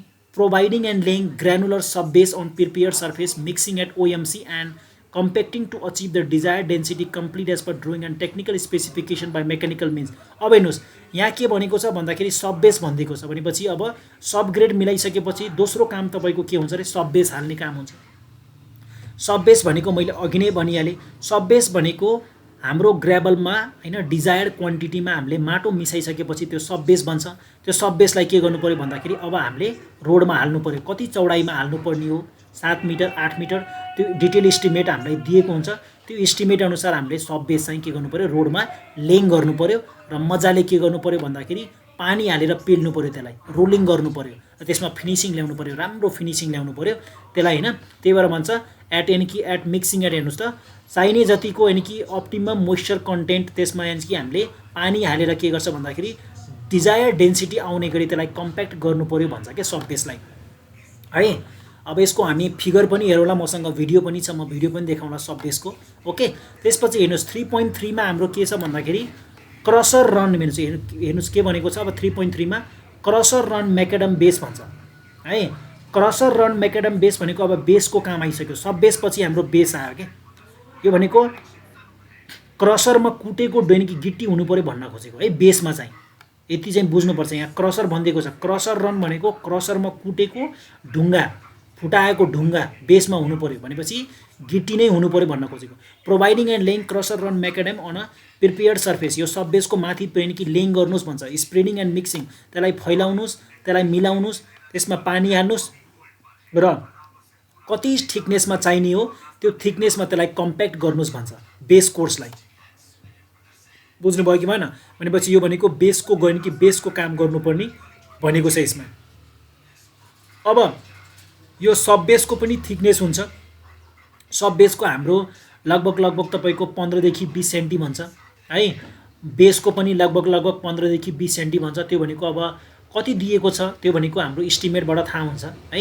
यहाँ चाहिँ तपाईको सब बेसको काम भनेको छ, यहाँ भनेको बेसको काम भनेको छ, बेसमा चाहिँ क्रसर रन भनेको छ है। धेरै जनाले सोध्न सक्ला नेचुरल गिट्टी हाले पनि हुन्छ कि हुँदैन? हुँदैन है। यसमा चाहिँ क्रसर भनिदिएको छ, त्यही भएर क्रसरले कुटेको ढुङ्गा गिट्टी मात्रै हुनु पर्यो बेसमा है। त्यसमा पनि बेसमा तपाईको हेर्दाखेरि चाहिँ कति भन्छ भन्दाखेरि 40 डाउन भन्छ, 40-45 डाउन नै भन्छ है त, गिट्टीहरू हुनुपर्छ भनेर। ल अब यो बेस आइसकेपछि 3.4 मा हामी के हाल्छौँ भन्दाखेरि हेर्नुहोस् त, providing and applying prime code भन्छ विथ हट बिटुमिन MC30/MC70। यो भनेको ग्रेड दिएको है, बिटुमिनको ग्रेड दिएको MC30/MC70 है। अब यो भनेको प्राइम कोडको काम हो यो। प्राइम कोड भनेको के हो भन्दाखेरि बिटुमिनलाई के गर्छौँ भन्दाखेरि डिजायर टेम्परेचरमा हामी तताउँछौँ के। तताइसकेपछि त्यो के भन्छ भन्दाखेरि त्यो एज अ लिक्विड फर्ममा बन्छ। लिक्विड फर्ममा बसिसकेपछि त्यो त्यसलाई के गर्छौँ भन्दाखेरि त्यसमा चाहिँ हामी केरोसिन मिलाउँछौँ। केरोसिन भनेको केरोसिन त बुझ्नुहुन्छ नि, केरोसिन भनेको मट्टी तेल मिलाउँछौँ कि, मट्टी तेल डिजल हैन जे हुन्छ हामीसँग प्रोभाइड, त्यो हामी केरोसिन मिलाइसकेपछि त्यो के हुन्छ भन्दाखेरि त्यो बिटुमिनलाई हामी तताइसकेपछि हैन डिजायर टेम्परेचरमा, कति टेम्परेचरमा तताउनुपर्छ भन्दाखेरि जस्तै 120 मिनिमम 120 डिग्री सेन्टिग्रेडमा हामी तताउँछौँ बिटुमिनलाई। तताइसकेपछि हैन त्यो लिक्विड फर्ममा आउँछ, त्यसपछि हामी त्यसमा केरोसिन पनि मिलाउँछौँ।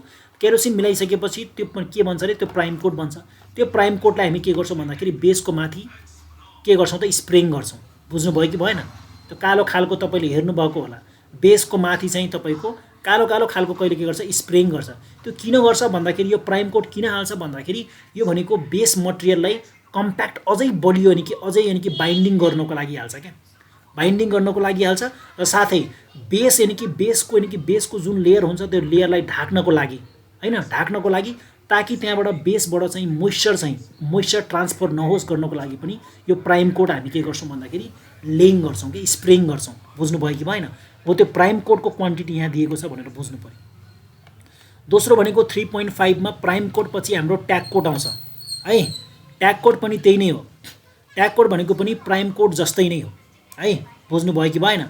Hot bitumen by mechanical means हेर्नु त, हट बिटुमिन नै के गर्ने हो भन्दाखेरि हामीले स्प्रेङ गर्ने हो।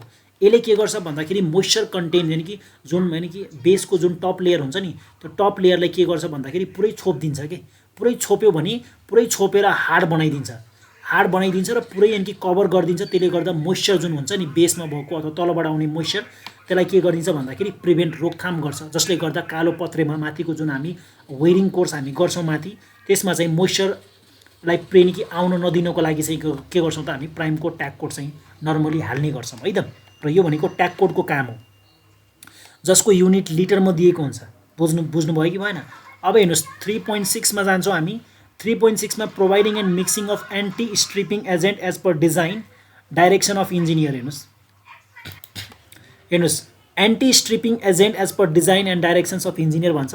यसमा एन्टी स्ट्रिपिङ एजेन्ट भनेको के हुन्छ भन्दाखेरि चाहिँ हैन, एक खालको केमिकल हो है, एक खालको केमिकल हो। त्यो केमिकल चाहिँ के गर्छ भन्दाखेरि एन्टी स्ट्रिपिङ एजेन्ट भनेको मार्केटमा अभाइलेबल हुन्छ। त्यो भनेको इन्जिनियरको तपाईँको उनीहरूको डाइरेक्सनमा चाहिँ के गर्नुपर्छ भन्दाखेरि हामीले चाहिँ एन्टी स्ट्रिपिङ एजेन्ट चाहिँ के गर्नुपर्छ त प्रोभाइड गर्नुपर्छ। बुझ्नुभयो कि भएन? एक खालको केमिकल हो जसले के गर्छ भन्दाखेरि चाहिँ सेट हुनको लागि मद्दत गर्छ कि एकदमै चाँडो सेट हुनको लागि चाहिँ। जस्तै हामीले प्राइम कोड ट्याग कोड हाल्छौँ नि, त्यसलाई चाँडो सेट गर्नु पऱ्यो नि त, है त्यसको लागि हामी एन्टी स्ट्रिपिङ एजेन्टहरू युज गर्छौँ। बुझ्नुभयो कि भएन? ओके, अब हामी कहाँ जान्छौँ भन्दाखेरि 3.7मा जान्छौँ। 3.7मा हेर्नुहोस् त, providing and laying surface dressing by mechanical means as wearing course in single coat using 19 mm nominal chipping size gravel of specified size on a recently applied layer of bituminous binder on a prepared surface as per drawing and technical specification। अब हेर्नुहोस् यसमा चाहिँ providing and laying surface dressing by mechanical means as wearing course. अब हाम्रो यति गरिसकेपछि हेर्नुहोस् anti stripping agent भनेको के हुन्छ भन्दाखेरि चाहिँ चाँडो सेट गर्नको लागि र साथै विभिन्न किसिमको हाम्रो डिलिटेरियस म्याटरबाट चाहिँ प्रिभेन्सन गर्नको लागि, अथवा हाम्रो चाहिँ के हुन्छ भन्दाखेरि भेजिटेसन यानि कि जुन हाम्रो वेदर हुन्छ त्योबाट चाहिँ हाम्रो के गर्नको लागि प्रिभेन्सनको लागि हामी एन्टी स्ट्रिपिङ एजेन्ट हामी युज गर्छौँ, केमिकल युज गर्छौँ। त्यसपछि हाम्रो अब यो हाम्रो यानि कि प्राइम कोड ट्याग कोड गरिसकेपछि हाम्रो काम के आउँछ भन्दाखेरि वेयरिङ कोर्स आउँछ। अब माथि जस्तै हाम्रो के अस्पाल्ट पिचको यानि कि अस्पाल्ट पिच हो कि प्रिमिक्स हो कि अथवा डिबिएसटी हो त्यसको काम हामी गर्न थाल्छौँ। अब चाहिँ हाम्रो वेयरिङ कोर्सको यो वेयरिङ कोर्स भनेको अब पिचको काम आइसक्यो कि है, पिचको काम आइसक्यो। हाम्रो यो प्राइम कोड र ट्याग कोड भनेको हाम्रो पिचको काम होइन, यो भनेको लेयरहरूलाई बाइन्डिङ गर्नको लागि र मोइस्चरलाई प्रिभेन्सन गर्नको लागि हामी के गर्छौँ र त्यो बेस कोर्सलाई स्टेबल बनाउनको लागि हामी यो प्राइम कोड र ट्याग कोड हाल्छौँ। बुझ्नुभयो कि भएन? अब यो वेयरिङ कोर्स भनेको पिचको काम यहाँबाट आउँछ, वेयरिङ कोर्सबाट। अब यसमा हाम्रो डिबिएसटीमा के हुन्छ भन्दाखेरि सानो सानो चिप्स गिट्टीहरू, सानो सानो ढुङ्गा, नेचुरल यानि कि नेचुरल ढुङ्गाहरू, सानो सानो चिप्सहरू हामी 2 लेयरमा हाल्छौँ। पहिला हामी के गर्छौँ भन्दाखेरि प्राइम कोड हाल्छौँ, चिप्किनेवाला जुन हुन्छ नि हो त्यो चिप्किनेवाला हामी प्राइम कोड फेरि यानि कि एकदमै बाक्लो तरिकाले हाल्छौँ। त्यसपछि फेरि हामी नोमिनल चिप्स स्प्रेइङ गर्छौँ र हामीले के गर्छौँ भन्दाखेरि हैन जुन स्टिल यानि कि जुन हाम्रो के हुन्छ भन्दाखेरि न्युमेटिक रोलर जुन हुन्छ नि टायरवाला के हो त्यसले मजाले पेल्छौँ है, सानोवाला हैन, सानोवाला हामीले रोलरले पनि त्यसको पछि के गर्छौँ त चिप्सलाई पेल्छौँ, फेरि माथिबाट प्राइम कोड हाल्छौँ, फेरि अर्को लेयरको चिप्स हाल्छौँ, फेरि पेल्छौँ र सकिन्छ डिबिएसटीको काम। भनेपछि दुईटा चिप्स हामीले, दुई खालको चिप्स हामीले डिबिएसटीमा युज गर्छौँ। हेर्नुहोस् त वेयरिङ कोर्समा एउटा चाहिँ 19 mm को नोमिनल चिप्स युज गर्छौँ भनेको सबभन्दा पहिलो हाल्ने भनेको 19 mm को भनेको 1.9 लगभग 2 सेन्टिमिटरको यानि कि 2 सेन्टिमिटरको मात्रै सानो चिप्स हुन्छ क्या, सानो यानि कि तपाईँको सानो सानो मसिनो ढुङ्गा के चिप्सहरू त्यो हामीले लेइङ गर्ने है हो भनेको एउटा 19 mm को चिप्स हुन्छ र यहाँ हेर्नुहोस् त अर्को लास्टमा 3.8 मा चाहिँ एउटा 10 mm को चिप्स हुन्छ। भनेपछि हामीले यही प्राइम कोड र ट्याग कोड हालिसकेपछि के गर्छौँ एन्टी स्ट्रिपिङ एजेन्ट युज गर्छौँ। त्यसपछि फेरि माथिबाट एकदमै बाक्लो खालको चाहिँ हामी के गर्छौँ प्राइम कोड हालेर फेरि के गर्छौँ भन्दाखेरि चिप्सहरू लेइङ गर्छौँ के र माथिबाट हामी रोलिङ गरिदिन्छौँ। फेरि प्राइम कोड हाल्छौँ अनि फेरि टप यानि कि एकदमै यानि कि फेरि के गर्छौँ त 10 mm को चिप्स हाल्छौँ। भनेपछि 2 लेयरको चिप्स हामी हाल्छौँ। त्यो 2 लेयरको चिप्स भनेको फरक फरक साइजको हुन्छ, एउटा चाहिँ 19 mm को हुन्छ, एउटा चाहिँ 10 mm को हुन्छ। त्यसपछि कहानी सकिन्छ। जति चिप्किन्छ जति त्यसमा हैन अट्याच हुन्छ त्यो त्यहीँ रहन्छ, रोडमा रहन्छ, बाँकी सबै हामी ब्रुमिङ गरिदिन्छौँ, झाडु लाएर के गरिदिन्छौँ त सबै बढालेर हामी बाँकीको चिप्सहरूलाई हामी साइडमा लगाइदिन्छौँ। यसरी हामी डिबिएसटी रोडको कन्स्ट्रक्सन गरिन्छ, यसरी हामी बिओक्यू पनि पढिन्छ। बुझ्नुभयो कि भएन? अब लास्ट हाम्रो रहेको छ हेर्नुहोस् त 4 नम्बर टाइटलमा ट्राफिक सेफ्टी वर्क्स। अब ट्राफिक सेफ्टी वर्क्समा के हुन्छ भन्दाखेरि हामीले रोडमा विभिन्न किसिमको साइनहरू मार्किङ गर्नुपर्ने होला, सेन्टर लाइन मार्किङ गर्नुपर्ने होला, साइडमा के राख्नुपर्ने होला हो, त्यसको ट्राफिक सेफ्टी वर्क्सहरू यहाँ दिएको छ। ल पढौँ न। 4.1 मा road marking with hot applied thermoplastic compound भन्छ। यो भनेको जुन हाम्रो सेतो खालको पहिलो खालको जुन मार्किङ गर्छौँ नि हामी रोडमा हो त्यो मार्किङ गर्नुपर्ने भन्छ क्या थर्मोप्लास्टिक कम्पाउन्डले। भनेपछि थर्मोप्लास्टिक नै चाहियो नि हैन, नत्र थर्मोप्लास्टिक भएन भने त त्यो त पानी यानि कि रोडमा त माथिबाट पानी एकैछिनमा परेर पुरै खतमै भइहाल्छ। त्यही भएर थर्मो रेजिस्टेन्ट हुनु पऱ्यो क्या, थर्मो रेजिस्टेन्ट पेन्टहरू हुनु पऱ्यो। त्योबाट चाहिँ मार्किङ गर्नु पऱ्यो, तपाईँको सेन्टर लाइन मार्किङ गर्नु पऱ्यो हैन, अनि कि तपाईँको साइड लाइन कि साइड अलाइनमेन्टहरू मार्किङ गर्नु पऱ्यो हैन, जेब्रा क्रसिङहरू बनाउनु पऱ्यो रोडमा छ भने। त्यस्तो भने कि त्यसको लागि चाहिँ यहाँ भनेको छ। यो भनेको त्यो क्वान्टिटी हो है, यो भनेको 4.1। अब दोस्रो भनेको 4.2 मा चाहिँ हेर्नुहोस् त providing an installation of 150 mm into 150 mm भनेको 15 सेन्टी बाई 15 सेन्टीको र 1.5 मिटर लङ डिलिनेटर्स भन्छ। भनेको के भन्छ भन्दाखेरि चाहिँ हेर्नुहोस् त 15 सेन्टी बाई 15 सेन्टीको के हुनु पर्यो भन्दाखेरि र 1.5 लङ, लम्बाइ चाहिँ 1.5 मिटर लामो र त्यसको भनेको 15 सेन्टी बाई 15 सेन्टी भनेको त्यो कङ्क्रिटको हुन्छ क्या, कङ्क्रिटको बनाए यानि कि कङ्क्रिटको पनि हुनसक्छ अथवा अरू चिजको पनि हुनसक्छ। डेलिनेटर्सको म फिगर देखाउँछु अहिले तपाईँले। डेलिनेटर्स भनेको जुन हाम्रो रोडको छेउमा अथवा सेन्टरमा जुन होइन, जुन यानि कि सानो सानो पोलहरू जस्तो राख्छ नि, जुन हाम्रो ब्ल्याक मार्किङ अथवा व्हाइट मार्किङ गरेको हुन्छ त रोडको छेउछेउमा होइन, रोडको अलाइनमेन्टहरूमा है, कङ्क्रिटको बनाएर हो, त्यसलाई डेलिनेटर्स भन्छौँ क्या, डेलिनेटर्सहरू। बुझ्यो नि? त्यो डेलिनेटर्सहरू हामीले राख्नुपर्ने छ भन्छ यसले। कति नम्बरमा, यहाँ नम्बरमै दिएको छ, कति नम्बर 200 वटा। यो हाम्रो टोटल यानि कि यो मेरो जुन रोड छ नि, यो टोटल भनेको डिबिएसटी रोडको हो। यो हामीले 3 किलोमिटर मैले गराएको हो डिबिएसटी है, पिच रोड मैले गराएको हो। त्यहाँ चाहिँ लगभग मैले 200 वटा डेलिनेटर्सहरू हाल्नुपर्ने थियो। डेलिनेटर्स भनेको कङ्क्रिटको हुन्छ क्या, कङ्क्रिटको है, कङ्क्रिटको। त्यसमा डन्डीहरू पनि हालेको हुन्छ, डन्डीहरू होइन, रेन्फोर्समेन्ट बारहरू हालेर त्यो डन्डीको बनाएको हुन्छ र त्यसपछि त्यसको माथिबाट के गरेको हुन्छ अरे व्हाइट र ब्ल्याक कि व्हाइट र ब्ल्याक चाहिँ के गरेको हुन्छ, थर्मोप्लास्टिक पेन्टले चाहिँ होइन के गरेको हुन्छ, मार्किङ गरेको हुन्छ क्या। तपाईँको रोडको छेउछेउमा तपाईँले देख्नुभएको होला, खम्बा सानो सानो पोलहरू गाडेको हुन्छ नि व्हाइट र ब्ल्याक मार्किङले, त्यसलाई डेलिनेटर्स भन्छ क्या। त्यसलाई के भन्छ अरे डेलिनेटर्स भन्छ। हो, त्यो दिएको छ यहाँ। र लास्टमा 4.3 मा के भन्छ भन्दाखेरि हेर्नुहोस् त, non reflective traffic signs providing and fixing of non reflective warnings mandatory and informatory sign board of 2 mm thick. भनेको मतलब एउटा जुनसुकै एउटा प्रोजेक्ट हुन्छ त्यो रोडको काम गर्दाखेरि त्यो यानि कि प्रोजेक्टको चाहिँ के गर्नुपर्छ, नाम लेखेर एउटा साइन बोर्ड पनि टाँसिदिनुपर्छ। हाम्रो जुन स्टार्टिङ पोइन्ट हुन्छ रोडको एउटा चाहिँ त्यहाँ यहाँ चाहिँ के गरिदिनुपर्छ भन्दाखेरि साइन बोर्ड राख्नुपर्छ भन्छ।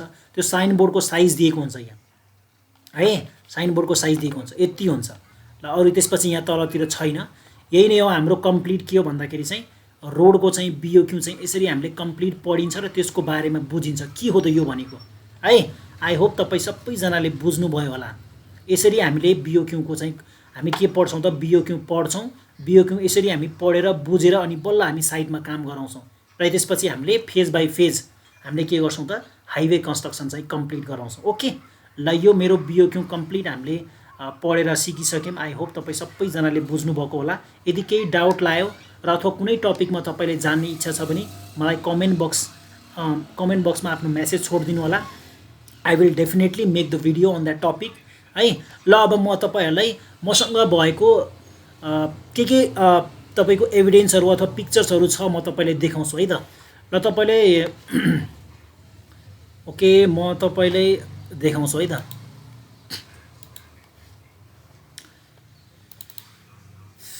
ओके, ल हेर्नुहोस् त, तपाईँले अघि मैले डेलिनेटर्स भन्दै थिएँ नि, डेलिनेटर है। डेलिनेटर भनेको के हो भन्दाखेरि म तपाईँले देखाउँछु एकैछिन है त। डेलिनेटर भनेको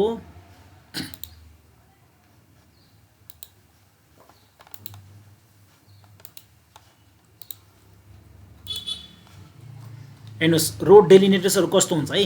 हेर्नुहोस्, रोडको सेन्टरमा राख्ने अनि यहाँ छेउछेउमा पनि राख्छ है, छेउछेउमा पनि राख्छ। अब यहाँ चाहिँ प्लास्टिकको डेलिनेटर बनाएको छ। हाम्रो चाहिँ हामी के गर्छौँ भन्दाखेरि कङ्क्रिटको बनाउँछौँ, डन्डी राखेर के, डन्डी राखेर। अनि यस्तो यो जुन व्हाइट मार्किङ गरेको छ नि, हामी पनि के गर्छौँ, व्हाइट मार्किङ ब्ल्याक मार्किङ गर्छौँ कि डेलिनेटर्समा है। कङ्क्रिटको हुन्छ, यस्तै बुझ्नुहोस्, यस्तै सानो सानो पोलहरू यहाँ छेउछेउमा हुन्छ नि राखेको हो, यस्तो खालकोलाई के भन्छ, डेलिनेटर्स भन्छ, रोड डेलिनेटर्स है। बुझ्नुभयो नि? ल त्यसपछि हेर्नुहोस्, तपाईँले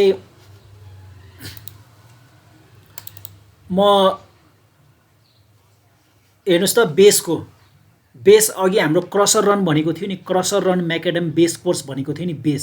हेर्नुहोस् त, यहाँ सबै यो गिट्टी मिसाएको छ। हेर्नुहोस् त, यसमा चाहिँ तपाईँको 5 देखि 7% भन्दा कम चाहिँ के गरेको हुन्छ, माटो मिसाएको हुन्छ। लगभग मिनिमम 5% जति है, 5 to 7% जति माटो मिसाएको हुन्छ, किनभने बाइन्डिङ गर्नको लागि चाहियो।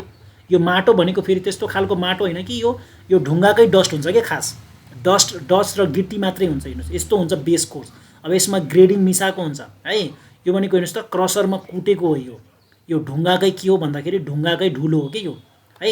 ढुङ्गाहरू कुट्दाखेरि ढुङ्गा फुटेर जुन धुलो बन्छ नि, त्यो डस्टलाई नै यहाँ मिसाएको हो। त्यही भएर तपाईँको यसमा अलिअलि माटो हुन्छ, ढुङ्गाको डस्ट हुन्छ र यो गिट्टीहरू कुटेको, यसलाई हामी बेस कोर्स भन्छौँ। बेस कोर्स यो भनेको हामीले यो बेस कोर्स बिछाइसकेपछि हैन। त्यसपछि सिधै के गर्छौँ त हामी यसको माथि चाहिँ हामीले प्राइम कोड ट्याग कोड राख्छौँ र सिधै हामी के गर्छौँ त पिच यानि कि पिचको काम कालो पत्रे गर्छौँ। यो भनेको बेस है। मैले बेसको फिगर देखाएँ तपाईँले। अब म तपाईँले के गर्छु भन्दाखेरि एउटा कम्प्लिट प्रोसेसिङ देखाउँछु है त। ल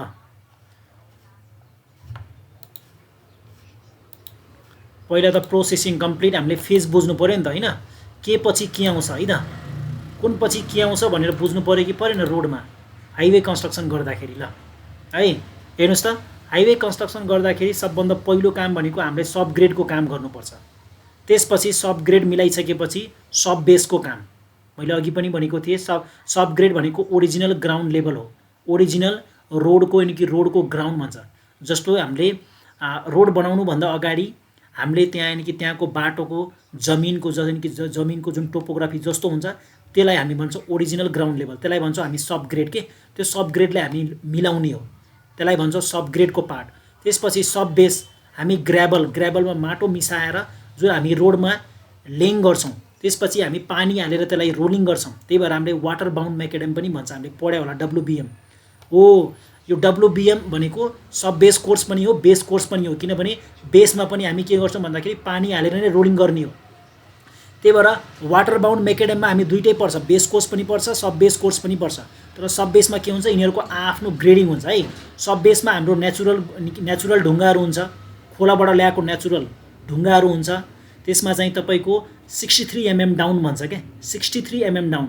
तपाईँको जालीबाट तपाईँको ग्रेडिङ गराउने हो भने सब बेसमा कति ठुलो साइजको ढुङ्गा आउनुपर्छ भनेपछि सबभन्दा म्याक्सिमम साइज भनेको 63 mm डाउन भन्छ क्या। 63 mm डाउनबाट चाहिँ तपाईँको ढुङ्गा हुनुपर्छ भन्छ है सब बेस। अब सब बेसमा तपाईँको के हुन्छ भन्दाखेरि नेचुरल ढुङ्गा हुन्छ, नेचुरल खोलाको ग्राभल हुनुपर्छ है। त्यसमा माटो मिक्स हुन्छ, तर हामी सब बेस भन्छौँ। दोस्रो भनेको हाम्रो आउँछ बेस कोर्स। बेस भनेको हाम्रो क्रसरमा कुटेको के हुनु पऱ्यो त, गिटी हुनु पऱ्यो भन्न खोजेको। त्यो भनेको 40 डाउन हुनुपर्छ हैन। 40 mm यानि कि 40 mm साइज त्योभन्दा तलको हुनुपर्छ ढुङ्गाहरू त्यसमा बेस कोर्समा। त्यो बेसमा फेरि डस्ट हुन्छ, अलिअलि माटो मिक्स हुन्छ, त्यसलाई हामी बेस भन्छौँ। भनेपछि सबभन्दा पहिलो के आयो अरे सब ग्रेड, त्यसपछि सब बेस, त्यसपछि बेस, त्यसपछि बाइन्डर कोर्स। बाइन्डर कोर्स भनेको बाइन्डिङ गर्ने कि हैन। बेस कोर्स र माथिको जुन हाम्रो कालो पत्रे हुन्छ, त्यो कालो पत्रे र हाम्रो यो जुन तलको जुन बेस कोर्स छ यसलाई पनि त जोडेर राख्नु पऱ्यो नि त हो। यो दुईटा पार्टलाई चाहिँ जोडेर राख्ने काम भनेको यो बाइन्डर कोर्सले गर्छ, बाइन्डिङ गर्ने काम। त्यही भएर यिनीहरूलाई बाइन्डर कोर्समा जस्तै हाम्रो प्राइम कोड र ट्याग कोड भनेको यिनीहरूले के गर्छ त भन्दाखेरि बाइन्डिङ गर्ने काम गर्छ कि। माथिको लेयर र तलको लेयरलाई जुन कालो पत्रे जुन टप लेयर हुन्छ र तलको जुन हाम्रो वाटर बाउन्ड मेकेडम हुन्छ, जुन हाम्रो बेस कोर्स हुन्छ, त्यो दुईटा लेयरलाई चाहिँ बाँधेर राख्ने, जोडेर राख्ने काम भनेको यो बाइन्डरहरूको हो। त्यो बाइन्डरको रूपमा हामीले प्राइम कोड र ट्याग कोड युज गर्छौँ, दुई लेयर युज गर्छौँ। त्यसपछि माथि हाम्रो वेयरिङ कोर्स हुन्छ। वेयरिङ कोर्समा अब के छ त, यो अस्पाल्ट पिच हो कि प्रिमिक्स यानि कि प्रिमिक्स कार्पेटिङ हो कि हाम्रो DBST हो। त्यो वेयरिङ कोर्समा यो माथिको टप लेयर आउँछ। बुझ्नुभयो कि भएन। अब यो हाम्रो अस्पाल्ट पिच हो, यो वेयरिङ कोर्समा त माथि यस्तो लेयर देखिएको छ। DBST भयो भने सानो सानो चिप्स हाल्ने हो। प्रिमिक्स कार्पेटिङ भयो भने पनि यस्तै हुन्छ, त्यसको पनि थिकनेस होला स्ट्यान्डर्ड। भनेपछि एउटा construction, highway construction complete phase भनेको यही नै हो। यति चाहिँ बुझ्नुपर्छ है। पहिलो भनेको सब ग्रेड, दोस्रो भनेको हाम्रो सब यानि कि सब बेस, तेस्रो भनेको बेस कोर्स, चौथो भनेको हामीले बाइन्डर कोर्स हाल्छौँ। त्यसपछि लास्टमा हामी चाहिँ के कस्तो खालको पिच हो त, अस्पाल्ट हो भने अस्पाल्ट गर्छौँ, प्रिमिक्स कार्पेटिङ हो भने प्रिमिक्स कार्पेटिङ गर्छौँ, DBST हो भने DBST गर्छौँ माथि, अनि सकिन्छ हामी हाइवे कन्स्ट्रक्सन है। यो दिस इज कम्प्लिट फेज। र यति बुझिसकेपछि म अहिले सब बेसको चाहिँ त तपाईँ मसँग भिडियो छ, बेसको चाहिँ छैन रहेछ है, मैले डिलिट गरिदिएको रहेछु। म सब बेसको चाहिँ देखाउँछु है त। बेसको पनि त्यसरी नै गर्ने हो नि हैन। सब बेस हामी जसरी गर्छौँ त्यसरी नै गर्ने हो। भनेपछि म सब बेसको एउटा चाहिँ डेमो तपाईँसँग अनि कि म देखाउँछु। हेर्नुहोस् त, मसँग एउटा भिडियो छ।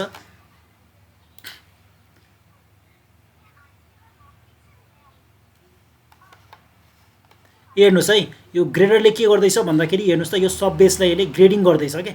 यसरी पहिला मजाले यसले ग्रेडिङ गर्छ, मिलाउँछ है। मिलाइसकेपछि त्यसपछि हामी के गर्छौँ भन्दाखेरि बुझ्नुभयो कि भएन। हेर्नुहोस् त, यो ग्रेडरले मजाले यसलाई मिलाउँछ, ग्रेड मिलाउँछ क्या। सबैतिर मिल्नु पऱ्यो नि त ग्रेडिङ मिलिसकेपछि अनि यसैको माथिबाट हामी के गर्छौँ त, पानी हालेर के गर्छौँ त, रोलिङ गर्छौँ है। यसरी मजाले हेर्नुहोस् त, यो ग्रेडिङ गर्छ। यो हाम्रो सब बेसको लेयर हो है। यो मैले यो जुन अघि हामीले नुवाकोट डिभिजनको जुन मैले तपाईँले भने नि हैन, हो त्यो नुवाकोट डिभिजनकै रोडकै हो कि यो हाम्रो सब बेस गरेको है। ल यो हाम्रो यसरी नै ग्रेडिङ गराउने हो अनि यसैको माथि के गर्छौँ त पानी हालेर मजाले रोलिङ गर्ने हो। तपाईँले म रोलिङ गरेको हामीसँग यहाँ फोटो पनि छ है।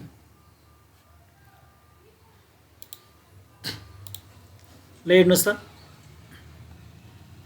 यो हेर्नुहोस् पानी हालेर त्यो यो ग्रेडरले के गर्दैछ, ग्रेडिङ गर्दैछ हैन। यो पहिलो खालको यो हाम्रो ग्रेडर हो।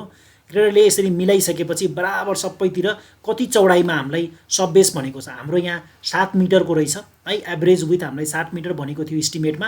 भनेपछि मैले यो नालाको यो ठ्याक्कै यहाँबाट चाहिँ मैले यसरी फिताले 7 मिटर यहाँसम्म नापेँ र यसले ग्रेडरले यहीँसम्म 7 मिटरसम्म मैले पुरै फैलायो, मजाले ग्रेडिङ मिलायो। त्यसपछि हामीले पानी ट्याङ्करले मजाले पानी हालेर यसलाई रोलिङ गर्ने हो है, मजाले रोलिङ हान्ने हो कि हैन। जस्तै यो साइडमा मात्रै, एक साइडमा मात्रै कमसेकम तपाईँको 6 देखि 8 पास मिनिमम हाल्न लाउनुपर्छ हैन। एउटै साइडमा के एउटै साइडमा चाहिँ मिनिमम तपाईँको 6 देखि 8 पास, मिनिमम त 8 पास हाल्ने हो, 8 देखि 10 पास मजाले कम्पेक्सन गराउनुपर्छ। किनभने डिबिएसटीको लागि चाहिँ सबभन्दा मेन पार्ट भनेको सब बेस र बेस नै हो कि यसमा राम्रो कम्पेक्सन पुगेन भने पिच एकदमै चाँडै फेलियर हुन्छ। त्यही भएर सब बेस र बेसमा मजाले कम्पेक्सन पुगाउनुपर्छ। त्यही भएर मिनिमम 8 देखि 10 पास हाल्नु लाउने हो। यसरी मजाले यो कहाँसम्म मिलाएको छ फाइनल त्यहाँसम्म मजाले रोलिङ हान्दै हान्दै हान्दै हान्दै यसरी जान्छ। फेरि यसरी आउँछ यही, फेरि यसरी कमसेकम 8-10 पास हान्नु पऱ्यो। फेरि अर्को लाइन आउनु पऱ्यो, यसरी हान्दै हान्दै हान्दै फेरि अर्कोतिर हान्नु पऱ्यो। यसरी कम्प्लिट अनि यसरी फिनिसिङ निकाल्नु पऱ्यो कि है। यसरी मजाले रोलिङ गर्ने हो पानी हालेर। यसले ग्रेडिङ, पहिलो यसको काम हुन्छ ग्रेडिङ गर्ने, त्यसपछि ट्याङ्करको काम पानी हाल्ने र यसले रोलिङ गर्ने काम। त्यसपछि यसरी गरिसकेपछि तपाईँले के गर्नुपर्छ भन्दाखेरि हेर्नुहोस् त, तपाईँले म देखाउँछु है।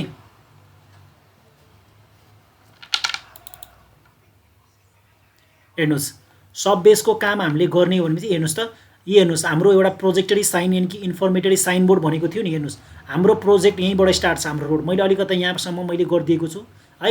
तर रोड हाम्रो यहाँबाट स्टार्ट गर्नुपर्ने हो, मैले थोरै यहाँबाट यहाँसम्म बढाइदिएको छु। हेर्नुहोस् त एउटा साइन बोर्ड पनि हामीले राखिदिनुपर्छ। हेर्नुहोस् यसरी हामीले साइन बोर्ड पनि राखेको छ। हेर्नुहोस् त साइन बोर्ड पनि राखेको छ। अनि यसरी हामीले यही हो सब बेस हामीले गरेको।